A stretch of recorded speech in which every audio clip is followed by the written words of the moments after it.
Hi.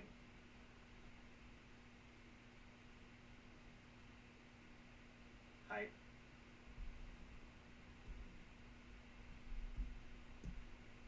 Hi.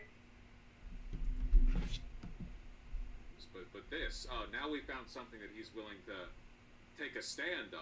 Finally, a presidential candidate with spine. For me, and that Should Mamdani be the mayor of New York?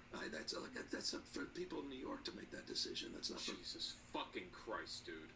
me to out here in California, thousands of miles away. Yeah, they don't believe President Trump should be president. The American people decided he should. Well, that directly impacts me. I mean, New York may indirectly, but I mean, it's a little bit of a different question. We'll see how he ultimately does. Thought he ran an incredibly effective campaign. I think there's a lot of interesting attributes that he has. Incredibly bright, incredibly capable. I think he's delivered some There early. are a lot of terrible people who say bright and capable. No, things. I get it, but and I absolutely disagree with him on a lot of those comments. And I also maintained that posture pretty consistently over. Not agreement, not a single expression of agreement with Mamdani on anything. Nothing.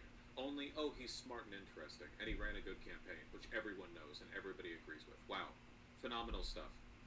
A long period of time. And no, I was not a Cuomo fan.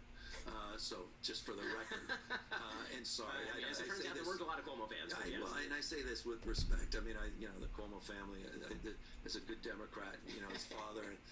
There's some members of the family I like a lot, but look, these are tougher issues, and they are tough issues. And I appreciate your willingness to call balls and strikes, and a lot of folks, frankly, a lot of folks in your world, as we sort of castigate the right-wing media ecosystem, your willingness to call this stuff out, and I think that in general, this is the way. If we want to have a way forward in American politics, just to get a little general, it has to be predicated on certain basic premises about truth, and that's why I keep saying, forget about categorization. Is it true or is it not true? What if, hypothetically, Newsom, you did a little dance for me? What if I said it was anti-Semitic for you not to do a little dance for me? Newsom, you're not doing a little dance for me, which I'm interpreting as anti-Semitic. It's undeniably anti-Semitic. It's factually anti-Semitic.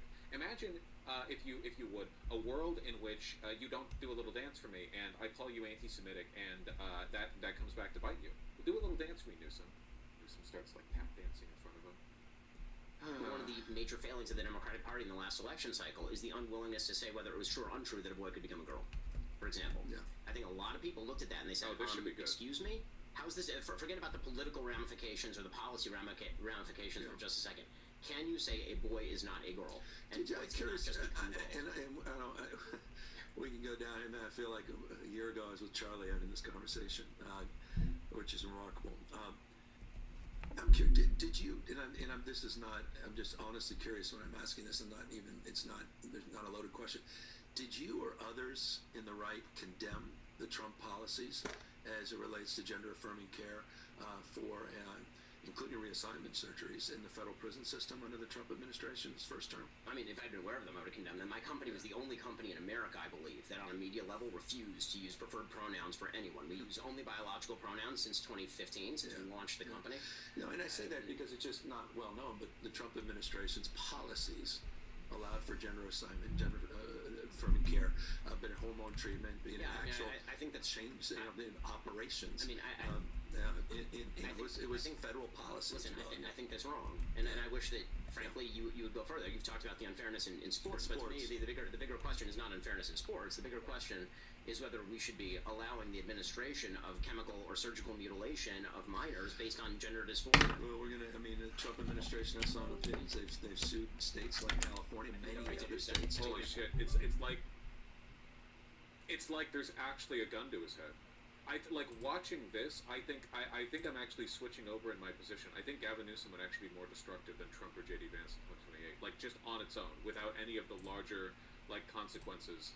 He's more cuffed to corporate interest than Trump could ever be. Trump at least has some kind of underlying personality, like some kind of dictate. Trump is honest in the sense that you kind of get a read on him, like what he wants and what he is. He's a pretty authentic person in that respect, at least, even if he says things that are untrue constantly. I like the vibe I'm getting from this, like his complete, like I at least respect, like Trump will push back on stuff, man. He won't push back on fucking anything. The corporations would just be able to do whatever they want through him, like no holds barred. They just like any interest they had. plus to do states. so, yes. And my position is that's between the physician, it's between the family member, and these patients themselves. Why? Now, are there any surgical or chemical interventions that you would oppose, even if the patients and doctor want? Here we go. I mean, I know exactly where this debate goes. Right, but I'm asking. I mean, here we go. Oh, it's Ben. It's like you want to, after 2 hours of talking, get one disagreement out of me. It's a real question because it does have public policy implications. Meaning, in the state of California, there's a judicial ruling. We referenced it earlier. Yeah. That said, well, that's that judicial ruling was ridiculous on this basis. Any teacher, and what you're talking about is a law that I signed, as it relates to this idea that school districts that you can ontologically evil fascist better than a status quo weasel. Kason, I'm trying to explain this to you because you're affected right now by a disease known as liberalism. You think the problem with Trump is that he himself is stupid and violent and destructive. In reality, Trump's stupid, violent tendencies probably are make him better than what Gavin Newsom would be in his position. As presidents, or a potential president in Gavin's case, both of them are conduits for corporate interests. It used to be, back in the good old days, that corporations were just one seat at the table.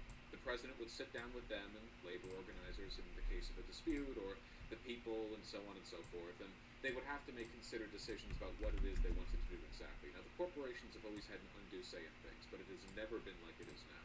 Right now, for people like Donald Trump, he just spends all of his time, day in, day out, talking to and being congratulated by corporate envoys, nonstop. He is nonstop surrounded by lobbyists, formal and informal.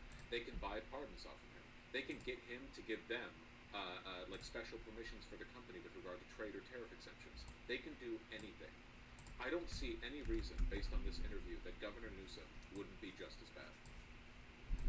You think that with Trump, the problem is that he's dumb or whatever. That's not the problem, man. There are tons of dumb people. The willingness to be used as a corporate stooge is the problem. That's what's causing the problem. Trump is not the great evil in this country. It's capitalism. I'm sorry, it is. I know it's old hat, but it is. Every day we wake up and we're bombarded with more and more new headlines of some horrendously evil shit that is taking place because the oligarchs that run this country demand it. If anything, Governor Newsom would probably do a more competent job of administrating their orders, which is bad. If our country is going to be ruled by oligarchs, I would rather their orders be administrated incorrectly. Look at ICE right now. I guarantee you that if we had a competent secretary for the Department of Homeland Security, they would be able to get much more done. Thank God above, thank Jesus Christ Almighty that Kristi Noem is a fucking retard, and so is everyone working around her, because that really stops them from doing more damage than they might otherwise do, you know? I do not want the lesson from the Trump administration to be that the oligarchs need to find a more competent stooge.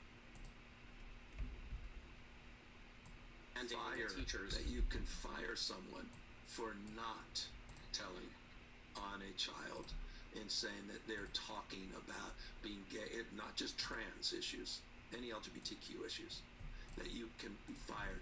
There's nothing in the law. The law that I signed does not preclude these teachers from telling parents. No, preclude school districts from mandating and firing someone for not, but it allows the teacher to make that judgment on the basis of seeing someone that's being bullied and the requirements they have under the law to keep people safe. As a parent, don't you believe that a teacher should facilitate the passage of information to you? Why would that? On every basis. I mean, that they should somehow be listening. The teacher's going to call you. I mean, if my it's kid about is safety, trans, it's about safety. The law is pretty clear. Is it about, and the teachers have that ability, and the teachers maintain that ability. We didn't deny that. We didn't say to the teachers, you cannot. No, quite the contrary. This is critical because there's been a lot of misinformation about this. I'm not misinterpreting the law. I mean, the school, what the law is, you should fire someone. And in many cases, look, anyone that's members of the LGBTQ community, how many stories that you've heard of people that say, I went to my parents with my teacher. That was a safe place for me in school. There's a lot of grace in this space. There's a lot of testimony in this space that I think should just provide a little bit of grace and humility. It's not a black and white issue. Teachers can still quote unquote turn in a child. They just can't be fired. I mean, but my question on that, and again, this is a subset of a broader issue, is why does the parent not have an absolute moral? Can Gavin even debate? Sure. If you got him to talk to a leftist who criticized Israel, I guarantee you'd see all the debate skill that you have not seen in this interview come up. Seriously, it's night and day, man. They're all bought and paid for. Guarantee you 100%. Ability to receive that information, and why is there not a requirement? There should be a requirement for teachers to turn over that information. Health and safety is required. If a teacher truly believes that a parent is a threat to a child, they can report it to child services. Yeah, so health and safety is still the standard. So that you maintain that standard. That standard is the law. That's a lot of wiggle room for a teacher to apply. Well, it's also, but it's a lot of law in terms of the weight of that law and the responsibility to take care of it. Make sure your kids are safe. But this idea that Trump says people are going to public schools and coming back, having surgeries and coming back the next day is absurd. No, but there are certainly cases in which kids are being quote unquote socially transitioned at school without parents knowing about it. I know some of the parents to whom this has happened. I mean, this is the fundamental question that lies at the root of all of this is the question that you're not wanting to answer, which is whether boys can become girls. Yeah, I think for the grace of God. Yeah. I mean, I appreciate the sympathy. I also feel terrible for anybody who's suffering with any sort of. I mean, I think it's mental been the case for terrible, generations, for time immemorial.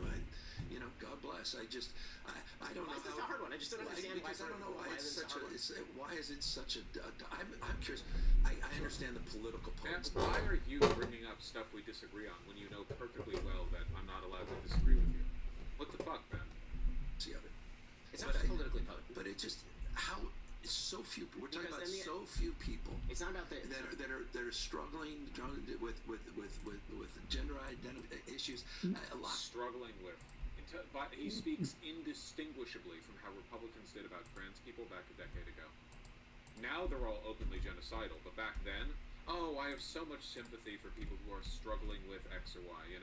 Same shit you hear from the TERFs too. A lot of remarkable people, a lot of wildly successful people, and they've gone on their life, have incredible lives. I don't know. There's so much hate and bigotry, so much condemnation, this is the part where I start to object. Yeah. Okay, the idea that you may not be spewing it. No. Like some others. No, trust me. But this is the business they're in. You may not be spewing it. Holy shit, dude. Ben, I know you're not known for transphobia, but it's out there. If he doesn't consider what Ben says to be transphobia, then there you fucking go. If you Jesus Christ. Once again, man, my big criticism of liberals, time and time again, it's that they're not even liberal. Gavin Newsom is not liberal. He's agreeing with everything a fascist says, man. There are lots of terrible people who say lots of terrible things, but yes. It is not an act of bigotry to say that a boy cannot become a girl, nor should my children be taught in K through 12 public schools that a boy can become a girl. Yeah. That is not an act of bigotry. Yeah. That's an act of rationality and biological simplicity. I respect their point of view, and but good people. I don't.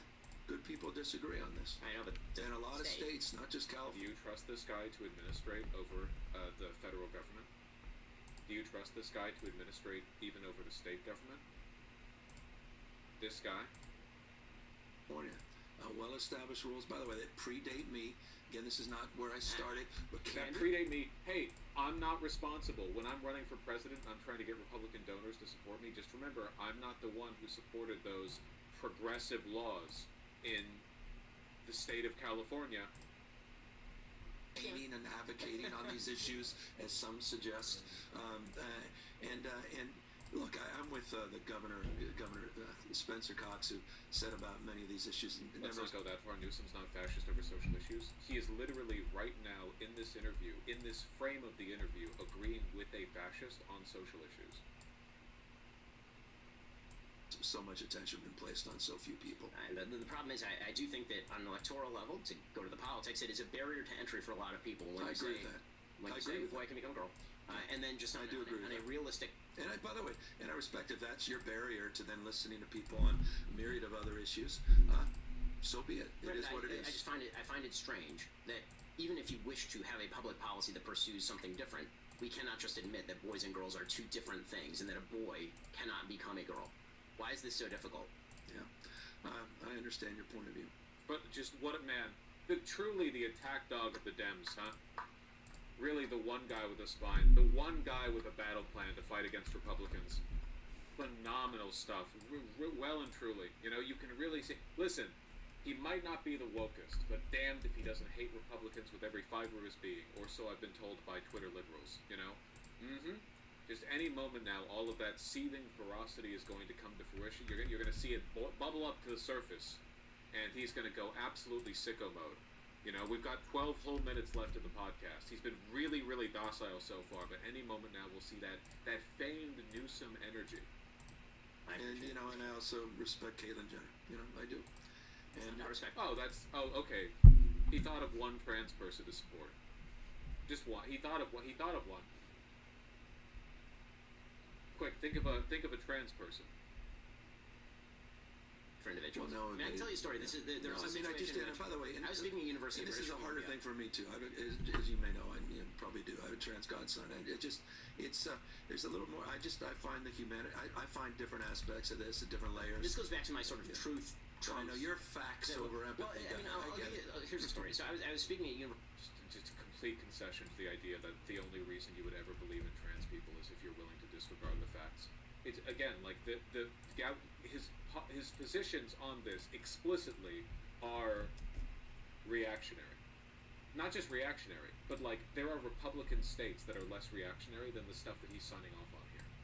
University of British Columbia. This must have been now 5 years ago or so. Yeah. And a person who identified as trans got up in the microphone. And obviously I do a lot of these things on campus. I used to do more of them. And this issue came up. The person started talking about... Hold on. Agreeing with the fascists on social issues doesn't make you a fascist. The fascist nature of MAGA is their erosion of the mechanics of democracy itself, separation of power and rules of law, not just social conservatism.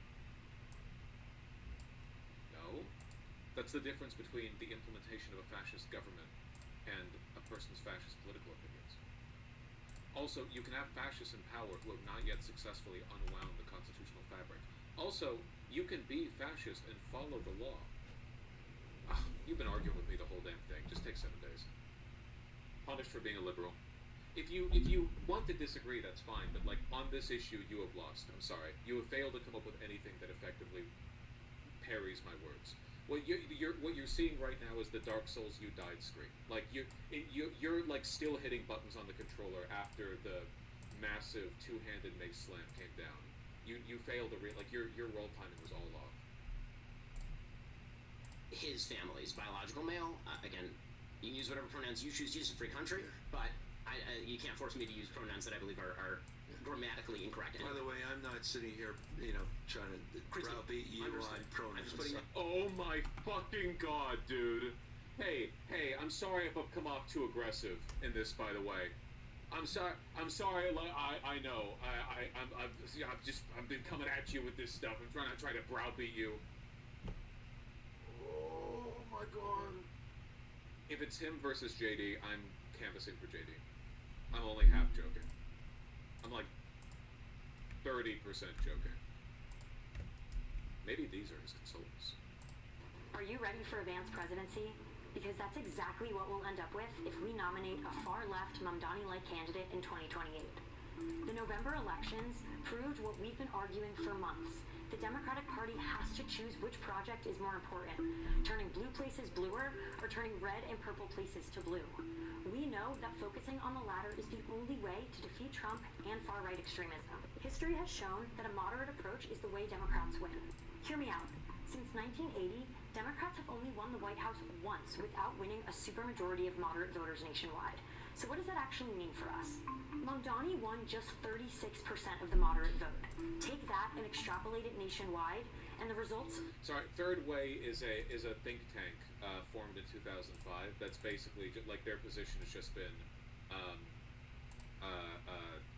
the Democrats need to be Ronald Reagan, basically. We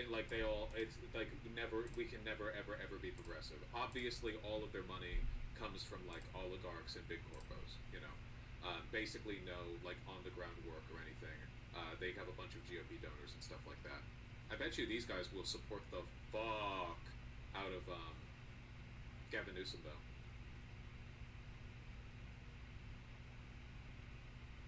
Their criticism section on their Wikipedia page is longer than any other, like everything else combined. I think our version of this is more perfect union. There is nothing on the genuine left that comes even remotely close to what centrist Democrats have at their disposal or are willing to do. They are evil. They are all spiritually Israeli, which means that they're evil and demonic. I mean, they are all pro-Israel, so... exaggeration, I guess. I'm so mad. Look at who they're supporting for speaker. Jeffries? Yeah, of course, obviously, yeah. Final point. Remember how recently Ro Khanna earned some respect from me specifically by saying that he wants to implement a wealth tax in the state of California, shear off some of those billions? Gavin Newsom stepped in and said, no, I'd veto it. Gavin Newsom's big dilemma, tax the rich or defy the left.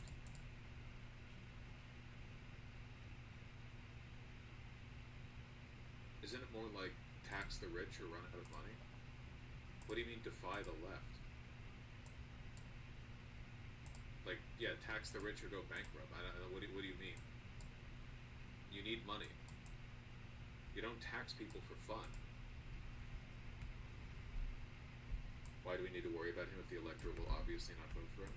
He's literally, right now, one of the most popular people for Democrats for the presidential race in 2028. Probably not for long. We'll see.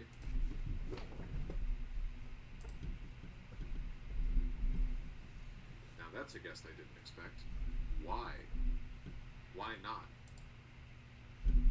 Gavin's on-camera persona is the complete opposite of his social media posts.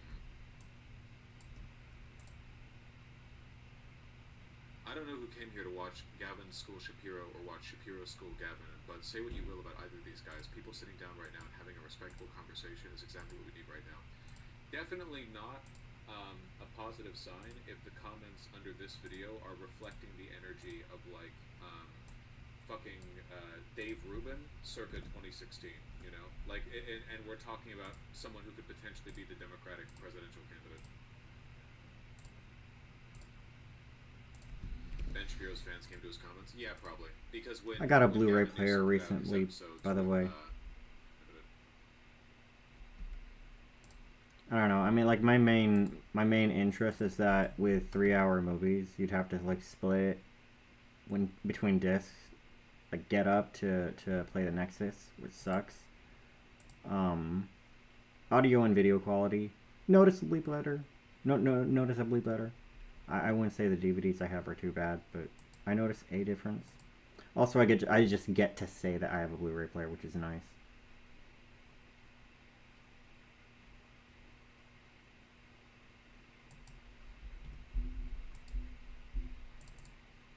Ben Shapiro's fans came to his comments? Yeah, probably. Because when Gavin Newsom put out his episodes with Charlie Kirk and Steve Bannon, they were overwhelmingly negative.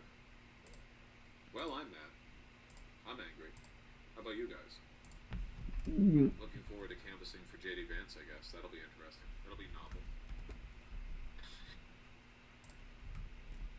Hopefully we can get PB on board with that.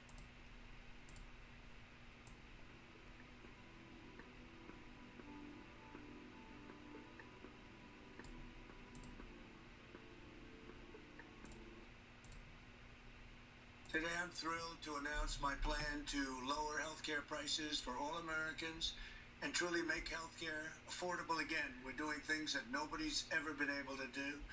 We're calling it the Great Healthcare Plan. The Great Healthcare Plan. After more than 10 years of promises that it was coming, Donald Trump has finally released his healthcare plan. Sort of. As the Washington Post pointed out, the plan stopped short of offering a detailed replacement for the Affordable Care Act. The administration released no legislative text nor timeline for related congressional action and did not indicate whether Republican leaders support the proposal, even as healthcare costs loom as a central issue in this year's closely contested midterm elections. Asked how the proposal would advance in Congress, administration officials said it was a broad architecture intended to guide lawmakers on next steps. And as we have seen for years, that should be smooth sailing through Congress. Nothing to worry about. His announcement, however, comes as millions of Americans on ACA plans are now subject to higher monthly premiums due to the expiration of subsidies after Republican inaction late last year.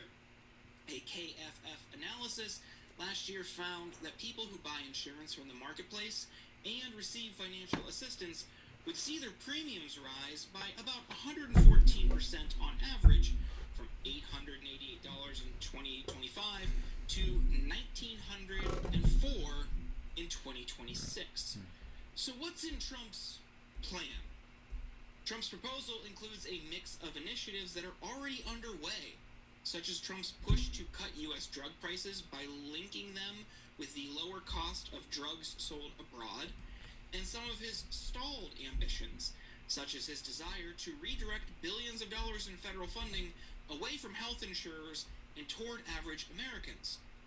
Trump also called to restore funding for the ACA's cost sharing reduction program, an insurance subsidy program that he ended in his first term, and to institute maximum price transparency by requiring hospitals and insurers to make more information available to consumers. Policy experts and critics are, wow, shocker, unimpressed. Trump's healthcare plan is a subsidy. Grace Silva, a spokeswoman for 314 Action, a liberal advocacy group working to elect scientists and physicians to government, wrote in a statement. Senator Elizabeth Warren said, Donald Trump's new plan is a band-aid for the full-blown healthcare crisis he and Republicans in Congress created. But just take a second. Have you considered this? Great Healthcare Plan. That's the name. It's called the Great Healthcare because it's great healthcare at a lower price. I don't know, Brett. Can you argue with that? It's great healthcare. Great healthcare plan. Great, neat, good job. It's not a plan. It is concepts of a plan. Like, he promised that he had concepts of the plan. The thing is, like, if it's a year and a half since you said you had concepts and it didn't go anywhere since then, you suck at this. My guy has had, I want to say, 10 full years to have a healthcare plan. He started running for president 10 years ago. And he said along the way multiple times, 2 weeks, 2 weeks, 2 weeks. You don't need to watch the movie Total Recall to realize that when someone repeats 2 weeks for a long-ass time, it's gonna blow. And this half-plan series of bullet points blows. The least he could have done was take the bullet points, put it into ChatGPT, and said, can you write me some healthcare policy? But this is something that is very, very real about Donald Trump. He doesn't care. And he only knows how things are going to look. He only cares how things are going to look. And he knows that I think he knows that if he has a plan and puts it forward, it's got to happen. And if it happens, or if people have it, they can find holes in it. But if it's ambiguous, people can kind of add to it whatever they want. And most of us on the left are looking at this and saying, like, here are the conclusions we can draw based on the nonsense you put forward. And they'll be like, oh, you're projecting. It's like, no, man. It is very obvious the kinds of stuff you want to do. Like, the problem with healthcare that we have right now is that we have a private system. And then wherever you don't have a job, where your employer, you know, and you and the HR people get together and be like, do I want Anthem Gold or Anthem Silver? If you don't have that, you got to buy your own health insurance. You've got to do that. Or when you go to the hospital, you're going to have to spend $100,000 or give them everything you do, or don't go to the hospital and just die. Well, we had this stopgap thing in the middle where we're like, hey, we have the government program to help you out. We have Medicare, we have Medi-Cal, we have all these like things where poor people who are in this predicament because they don't have jobs that give them health care have some kind of assistance. So the government was like, all right, we'll subsidize it. Here's your you go on the website and it's like you're paying less. Trump got rid of the subsidies. So when you go on the website, when these subsidies last, it's going to say, oh, you live in Alabama? You're going to have to pay 10 times or 5 times or 2 times more than you did before. And he knows that that's gonna feel bad when you go to the website and you try to check out with healthcare, and it's now 10 times more expensive. And I don't know if anyone's seen Beverly Hills Cop, But there is a thing where Gilbert Gottfried's character is like, you have this horrible thing in one hand. What could I have in this hand to make me forget about the horrible thing in this hand? And the answer is money. So Trump wants to put money in your hand. That's the direct payments he's always talking about.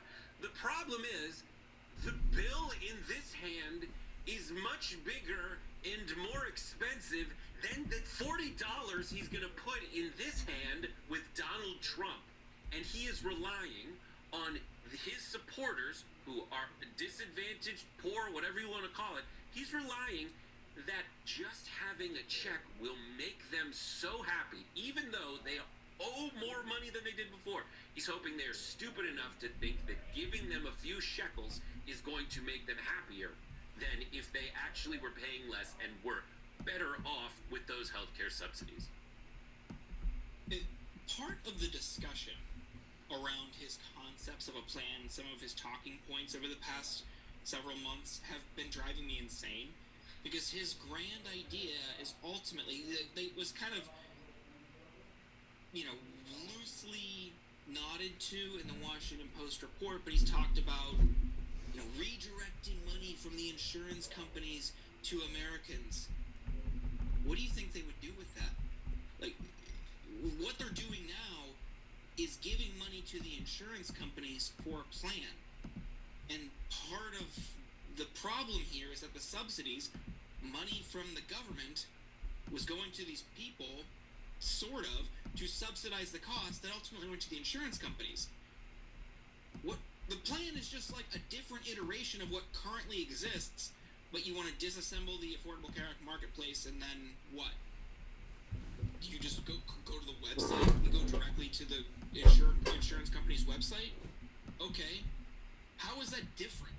Other than it might be a different step, and you'll probably get less money from the government than you would with these enhanced subsidies. None of this solves the problem. It has all the trappings of like conservative economics. It has all the buzzwords like, oh, every individual is going to act in their own best interests and supply and demand will happen. But here's the thing, for a lot of these other companies, like, that's not what's happening. For the rich people, it's not like that. They have special treatment, you don't. Now, a lot of so now the question is like, okay, how do you do healthcare better? How do you do healthcare cheaper? Well, he's going to be like, oh, why don't you give us the same rate that other countries get? Well, the way the other countries get those rates is that they negotiate as the entire nation to get the drug prices, because they have a single-payer healthcare system, and they Costco that bitch. They show up and they're like, I will buy 1 billion vials of Ozempic.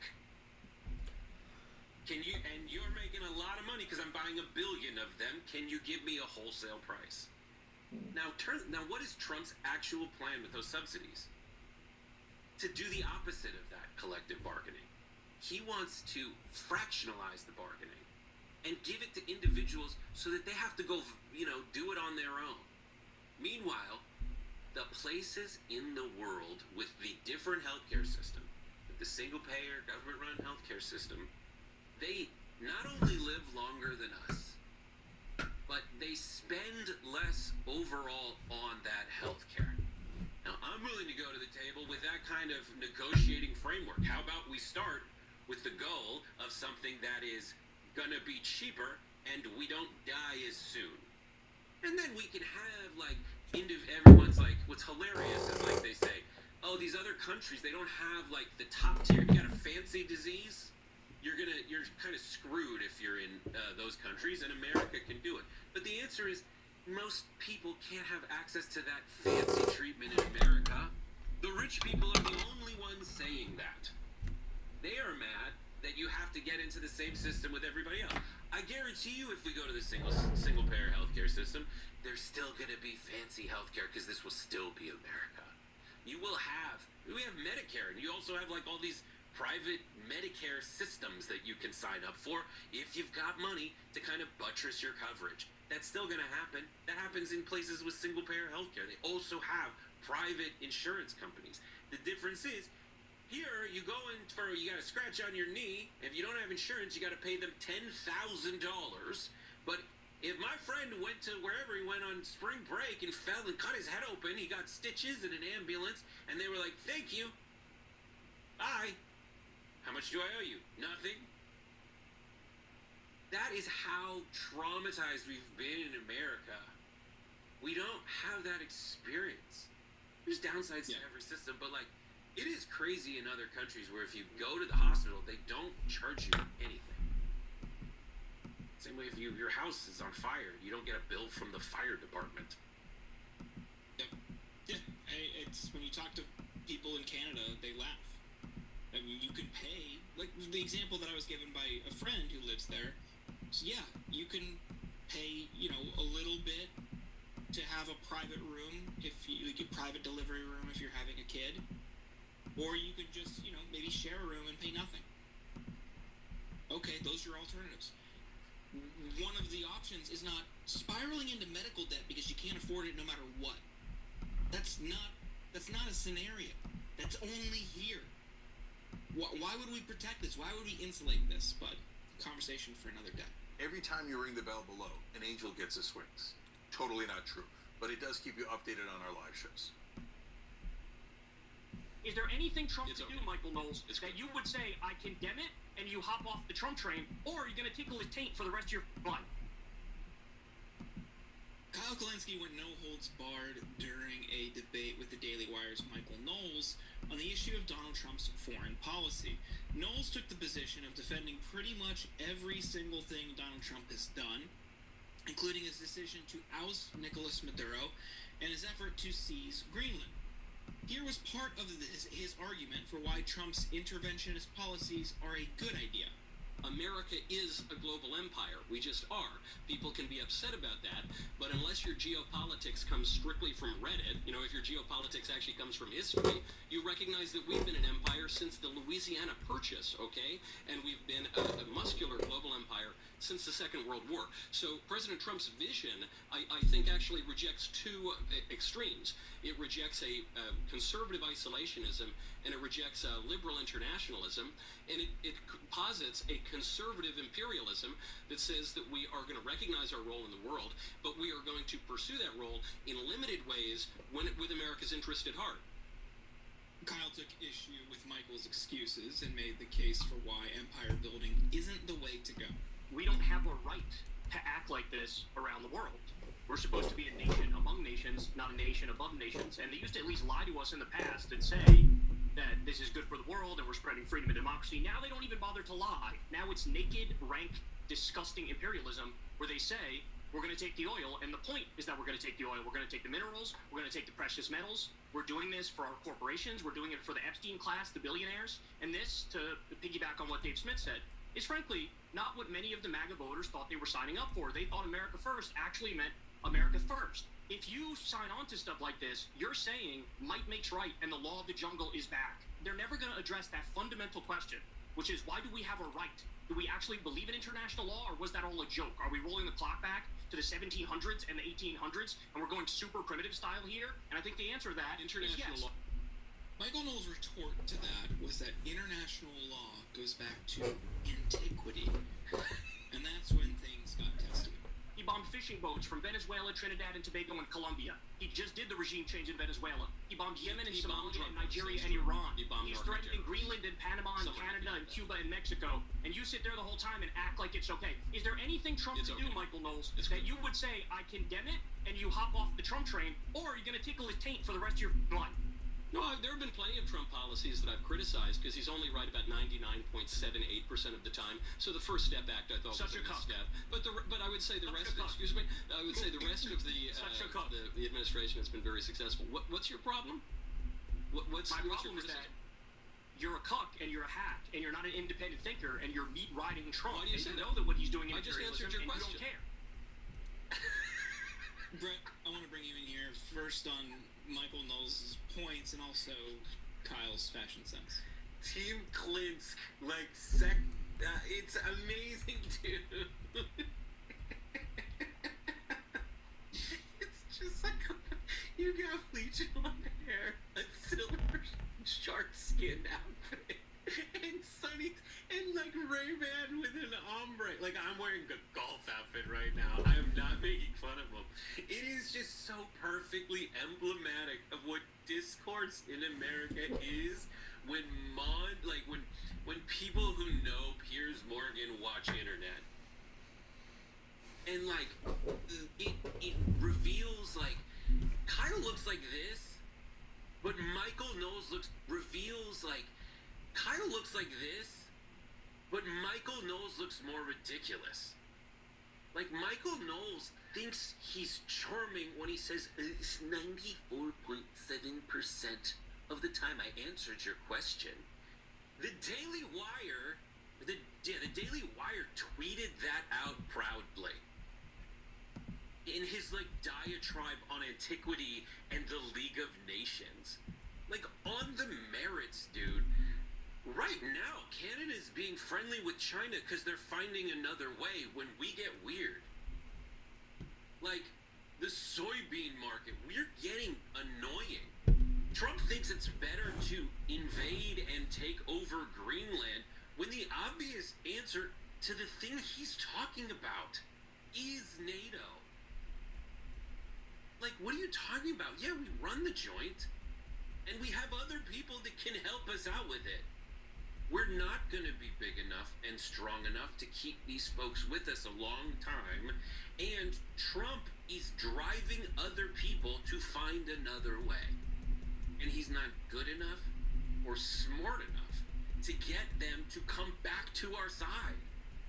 He's just speeding up what people were already up. Everyone knows that's what everybody's trying to do. Everyone's like, how do I make my country better at the expense of other countries? That's what they do. What's the best way for me? And like, this is not gonna do it. This is like small ball. Like, doing something with Venezuela as a way to get them back to our side. There's other ways to do it other than like kidnap. Like what he did, yeah, he kidnapped the head of the country, and the second in command's there now. And then Trump, you can't just declare victory and say it's awesome. But like Kyle, I like the vibe of just going on there and just being like, I'm just gonna be this way. I'm gonna look exactly like this. Because that's what that show, I mean, I like watching that show, but I also like watching Stephen A. Smith do like football commentary in the morning. Then I do need like some actual like vegetables, and I need some like, you know, non-sugary ridiculousness. But it's just so delightful that this is where a lot of the discourse plays out and how it's playing out. What do you think about it, Jordan? I mean, we cut his comments in part because it's just a waste of everyone's time, but the stuff that Michael Knowles likes to do in these conversations is appeal to long dead figures or theologians or ways of thinking. And if I had $1 for every clip I've seen with him citing St. Thomas Aquinas, or in here he's talking about, it goes back to antiquity. He is overcompensating for the fact that he is ultimately a failed actor who will do and say anything to hold on to any relevance in pursuit of fame. That's it. He just wants recognition. He will do anything. He will say anything. He will support anything. And he's overcompensating by trying to pretend to be an intellectual. Yes. When he does that stuff, know that's his motivation. He is pathetic.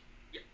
It's like when you go watch Good Will Hunting now, and you're like, oh, all the references are from the same chapter in a history book. Like, he's like, oh, you know, when I go to the, I'm citing, you know, he's going to go, obviously when they wrote that movie, they, like, read enough of a history book to find, like, things to make Will seem smart, and in two different scenes, he references essentially the same thing. That's how smart he is. It's like, yeah, I understand that you just read, like, some philosophy, and I'll tell you, dude, like, as a graduate of Stanford University, like, you're probably better off seeming like a fucking moron and talking like and saying smart stuff than whatever Michael Knowles doing, which is pretending to do that. And also the irony of a guy talking about how America needs to be like this strong country, essentially Wakaza, might makes right, while being the wettest of toilet paper, floppy doppy, all cartilage, no bones fop that twat is.